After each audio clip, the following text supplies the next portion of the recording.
So the point is that with all due respect to, Eckhart Tolle and Adyashanti and a lot of other people, they're only basically pointing people towards this. So the ground of being, just this bottom half of the model, that's basically the solution. The solution to all your problems is awaken to the ground of all being, to the part of yourself. This is what I was speaking about earlier. It's the part of yourself that has never taken form, never taken birth. Realize the part of yourself that has never been born. It's the primordial, groundless ground and empty void out of which the whole creative process emerged. It's the same thing that Eckhart's talking about, the same thing. So basically he's saying, it's basically in this model, so you're stuck in ego, it's an ego model, so you're a victim and you take everything personally and and you're lost in collective and personal ego, all these things. So what you do is you focus upon consciousness itself, the ground of being, and you go, relief. So when you go here, what they're saying is true. You say there's no time, no thought, there's no past, there's no future, there's no problem, there's no worry. That's fine. So that's just one dimension. So you're going from here, -1, which would be a negative relationship to life, which is ego, right? You with me? I'm with you. You're with ego's a negative relationship to life. Ego generally is based upon the conclusion that something is wrong, right? The core of the ego structure of most individual, you can call it judgment if you want, but you can just say but more specifically it's based on something is wrong, right? So the ego in this model is based on the conviction that something is wrong. So when you experience consciousness before creation, you realize, you're going back to before the beginning. You realize, wow, not only is nothing ever happened. That's the big joke. The Zen master laughs. Wake up! It never happened. It's all a big dream. Wake up, everybody! It's all a joke. That's basically it's a traditional pre-modern enlightenment, and that's basically it. Realize that consciousness is the only reality, and the whole world of time and becoming is an illusion. Okay? And it was my teacher, Punja was basically, that was his teaching also. Okay? So what you're going here is from -1, negative relationships like ego, to no relationship whatsoever. No relationship, you're free. No relationship is the position of this groundless ground from before anything happened. From here you have no relationship to anything that ever happened because you're going back to before the beginning. So before the beginning there was no relationship to anything. Right? There was only that. I am that. Okay? And of course, there's no judgments because there's nothing exists yet. So there's no opinions or conclusions to draw about anything because nothing exists yet. Right? So and then it's cool because you see when you just say you're free from everything, you just shh. It's great. You see. So then the problem is, you're in your room, right? You're just meditating on consciousness. There's no world, nothing. So then you have to go, then this is what happens, you go like this. Now the point is, the ground of being,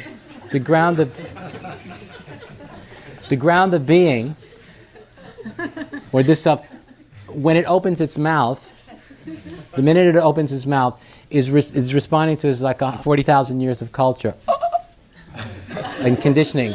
Now what's going to happen? Because this is unconditioned. This is unconditioned. And you and I can only be completely unconditioned as long as we don't move and we have our mind completely free from the conceptual mind. We can be unconditioned. But the minute we respond to life in any way, there's hundreds of thousands, there's biological conditioning and 40,000 years of cultural conditioning and our own personal thing and all the rest of it. And otherwise we wouldn't even know how to respond. We wouldn't even know we wouldn't know how to respond. Someone says coffee. How do I know what coffee is? Okay? Now, what happens here, so we go -1 to 0, right? Negative relationship to life to no relationship. So what Eckhart Tolle or Adyashanti or any of those guys, don't have the answer to the question is, they'll tell you how to get out of the problem. But when it gets to going from 0 back into the world, then it gets really confusing. This teaching I have is really the only, in terms of the Enlightenment teachings, is the only clear, unambiguous answer to the question. Because as I was saying before, God is being, and God is becoming. So when you open so the goal here now is when you open your mouth is to become God, is God in his or her its manifest form. That's what the authentic self is. So that's what I'm saying. God is the creative impulse. That's the part of that's the energy and intelligence that initiated the creative process. That's also this ground. You see, that's where it came. That's right here. That's where it came from. This comes from this. So God went from being, no relationship to anything, no judgment, only peace and no problem, to boom, the whole thing. And so the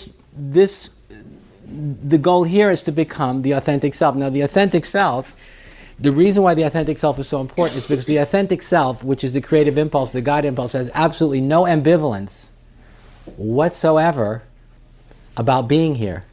Because the God impulse, which is the impulse to create the material universe, in other words, God doesn't have any doubt. Like because when he, she, or it made a decision to create the universe, that was it. We're off to the races and there's no looking back, because God doesn't look back. It's bam. He, she, or it's not going to stop until the whole material universe becomes conscious of itself. When the whole material universe becomes conscious, as Teilhard de Chardin said, that's the omega point. When all the matter in the universe becomes enlightened, all the matter in the universe becomes conscious, then the creative impulse or urge will be self-fulfilled. But of course, that is something that is literally impossible to imagine as happening any time in the conceivable future. So it's an infinite impulse towards consciousness. And remember, keep in mind that God as being and God as becoming are completely different or opposite manifestations of the same thing.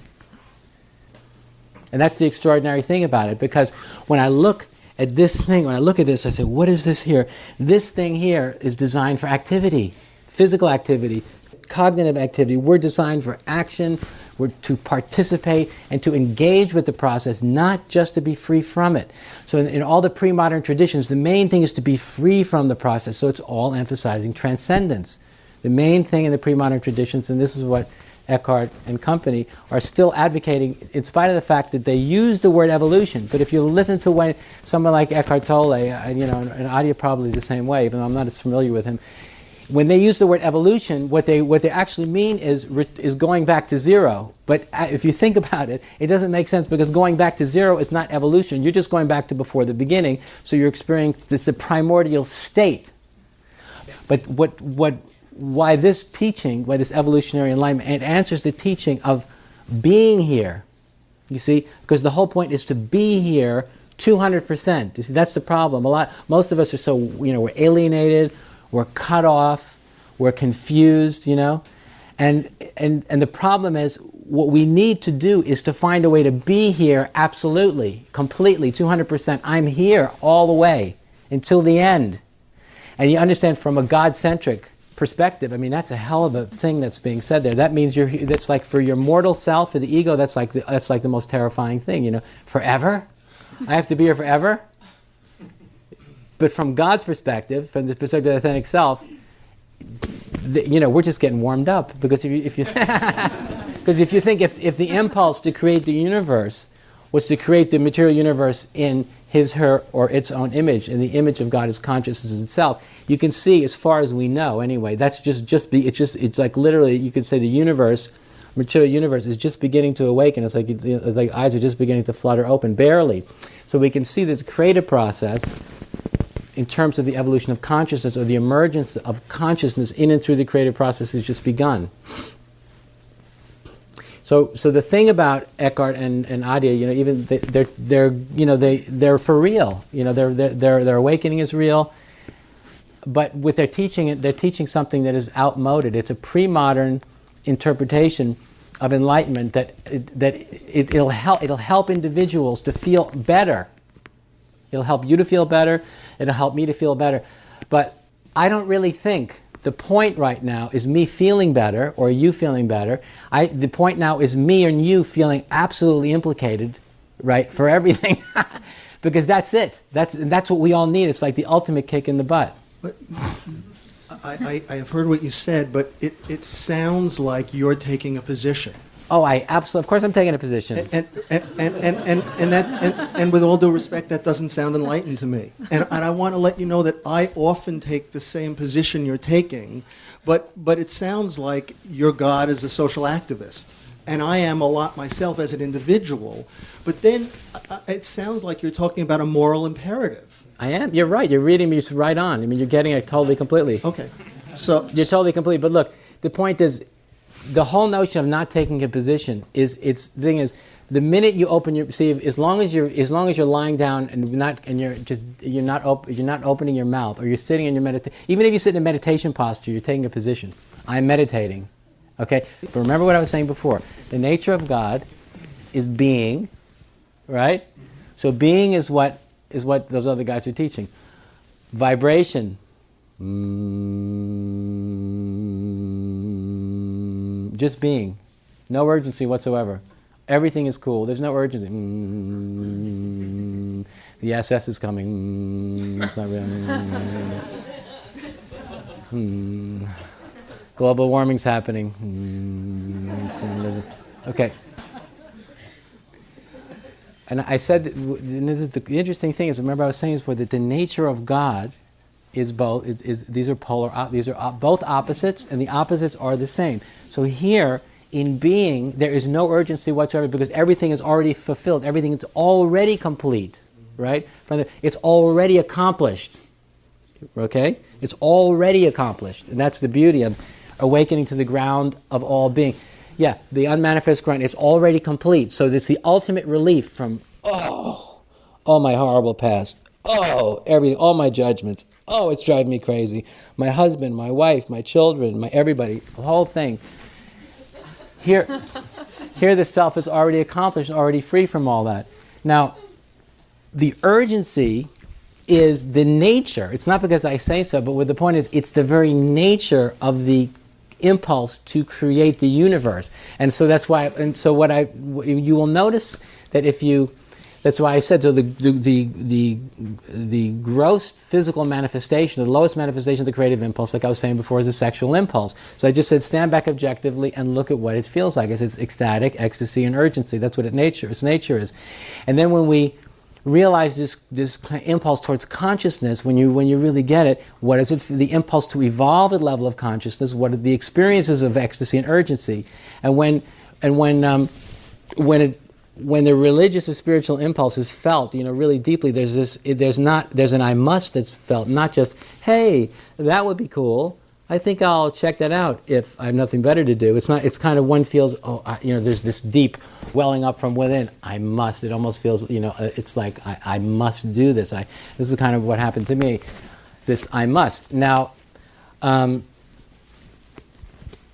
that's just simply the nature of it, and not because I say so. That's what the nature of it is. Now, if you think about it objectively, what becomes interesting, if you think about the whole notion of God creating the universe, that's what it would be like. Because from God's point of view, if the goal is to create a material universe in His or her own image, the sense of, and of course there would be a sense of urgency. Now, look, the thing about the urgency is, when you experience the urgency from the perspective of the authentic self, the ecstasy in the urgency, but they're both one thing, is self-liberating. In other words, it's right, but in the ecstasy, you, Barry, and Andrew are instantaneously liberated in awakening to the urgency. The degree to which I surrender to the urgency is the degree to which Andrew is saved and Barry is saved. But what happens then is Andrew becomes a vehicle for that ecstatic urgency, which is this God impulse or evolutionary impulse or creative impulse, the impulse to create the universe. And the thing about this is that urgency, from the perspective of becoming, not from being, okay, it's unending. So in other words, if what I was describing when I was speaking to this gentleman, to someone else, that this new potential in consciousness for individuals to meet in this intersubjective non-duality, when this creative context emerges, which is what my old work is all about, when the unmanifest potential of the next moment is fulfilled, the authentic self, there is no rest for it. There's no, hey, there's no time to take out champagne and say, we did it. Because what's going to happen then is the next higher unmanifest potential is going to need to emerge, and then after that it's going to be the next one, and then it'll be the next one. And it's like this perennial, perpetual compulsion, ecstatic compulsion. But that's literally, you see, what the nature of the authentic self is. It's just like, as I was explaining before, the metaphor with the sexual impulse.